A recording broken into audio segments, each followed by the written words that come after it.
You either really love A24 or you really don't. I'm on the side who loves it.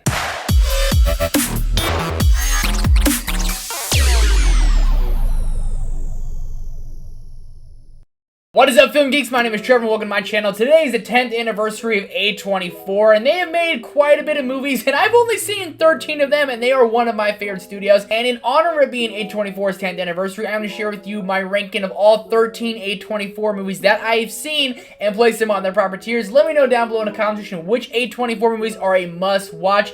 Everything Everywhere All at Once is at top of my watch list for A24. With anything else I haven't seen, let me know down below in the comment section. Hit that like button, subscribe button. Let's hop into this. So starting out with our tiers, we have top three. My top three A24 movies are going to go here. Then we have great, then we have good, then we have okay, then we have meh, then we have bad. Because I'm not gonna lie to you, I like and slash love quite a bit of A24 movies. Again, I've only seen 13, but there's some in here that are just, well, bad. Let's start out with a 2022 A24 movie in X. I'm gonna put X in the good tier. Really weird relationship I had with this movie. When I first saw it in theaters, I was head over heels in love with it. It was my favorite movie of the year. I watched it again and I didn't like it as much, but I still enjoyed it. Then I watched it with one of my friends who did not enjoy it at all, and I think that made me not enjoy it just as much. But then I was kind of rethinking about it. I was like, okay, I still kind of enjoy this movie, so it's gonna go in the good tier. This movie's definitely not for everybody. It has that A24 style to it. It's what I really like, and it is a slasher movie, and you get those kills toward the later end of the film. But the beginning really takes its time. It is a little bit slow. It's almost dragging its feet just a little too much upon the third watch that I gave this movie. Still think it's good. Still enjoy it, and I believe Pearl, which is the prequel to this movie, comes out here in a couple months. I'm excited for it.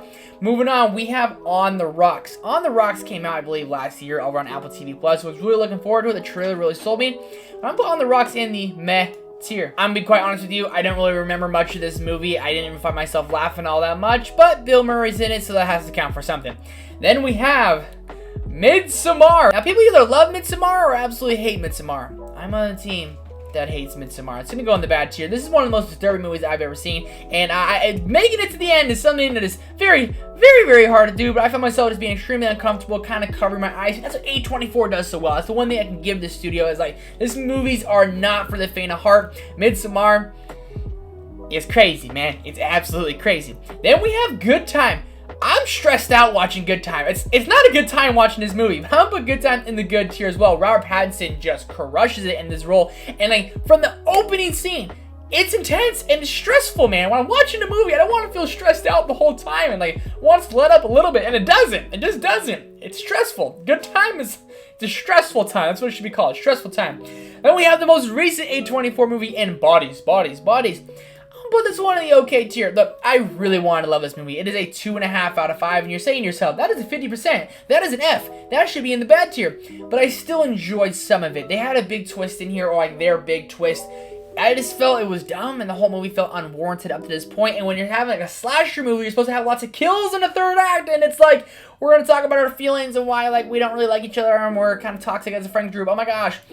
That's why it's in the okay tier. If it had a good banger third act, it would 100% be good. Pete Davidson's great. Lee Pace outacts everybody when he's on screen. I enjoyed it, but I wanted a lot more, so it's in the okay tier.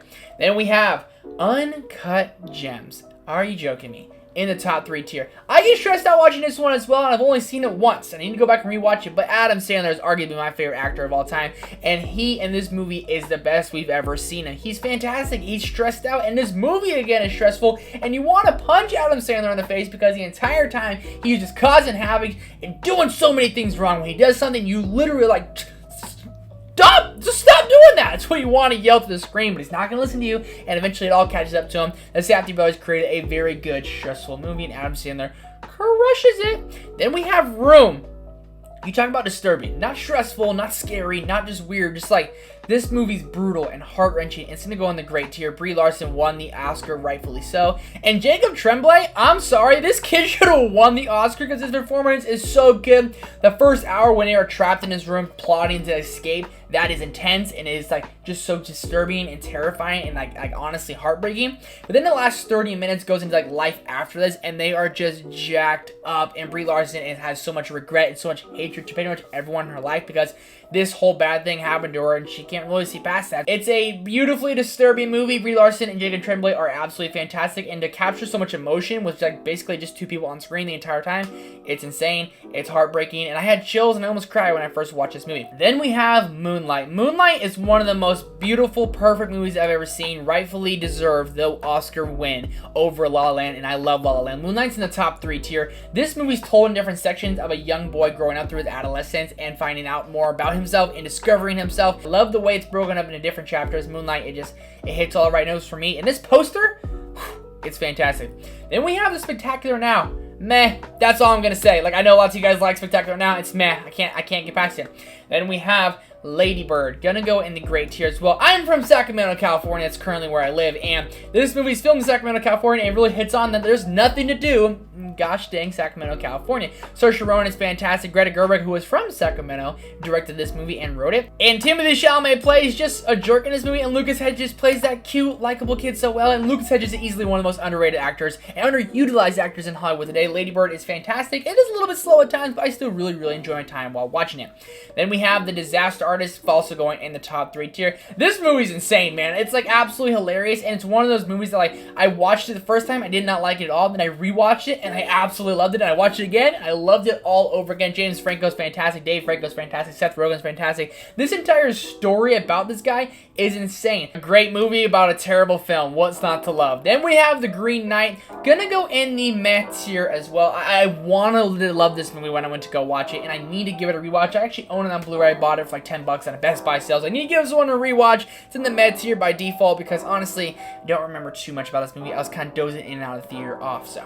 Last up, we have Minari, and Minari's going to go in the okay tier. Again, this was not my name for Best Picture, and I wanted to really enjoy it, and I just found myself being, quite frankly, bored with it. Great performances all around, but an okay movie nonetheless. That's going to do it for my A24 ranking. I've only seen 13 A24 movies, and there are countless more I need to watch, especially Everything Everywhere All at Once. Let me know the A24 recommendations you have down below in the comment section. Hit that like button and subscribe button. Hit the notification bell while you're at it. Thank you guys so much for watching. Happy birthday to A24, one of my favorite studios. I'll see you guys in the next one.